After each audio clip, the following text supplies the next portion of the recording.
First of all, let me congratulate you for your election. It has been a satisfaction for Portugal, and it's quite an important moment for European Parliament, but for Europe and also for Portugal being, as you said, ever since we were born, a very much pro-European country. So we are sure you'll be an important leader in an important moment in the life of the European institutions and mostly in the life of the European Parliament. We count on us. You count on Portugal, on the Portuguese. We are very much pro-European. We believe in Europe. We were born in Europe. We believe in Europe. We believed in the past. We believe in the present. We shall believe in the future. And we think that Rome Declaration is a very good occasion for a restart, because we must really win back many Europeans that do believe in Europe, but from time to time they look at Europe, they want more Europe, a more unified Europe, a Europe that really is an example of values, a Europe with growth and with employment, but also balancing the budget and with external balance, a payment. A Europe open to the world, open to different continents and different cultures, because that is also the strength of Europe, not to be a closed continent, fearing the world. We do not fear anybody or anything. We believe in openness and equality, the mixture between openness and equality. And that is so important. That's why Europe was always against protectionism, economic and tax protectionism. But we are faithful to our allies, allies like United States of America or Canada, but also speaking of the Portuguese-speaking community, people in other continents. You mentioned Brazil.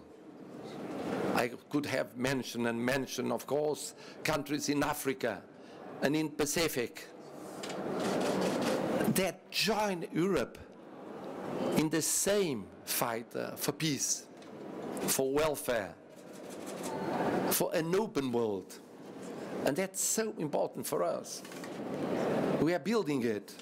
In Portugal, throughout this crisis, the Portuguese people, with their sacrifices, they showed, Portuguese during this period of 5 years, almost 6 years, they showed how they believed in Europe, controlling and reducing the deficit, with external balancing, with reduction in unemployment, with the restart of growth.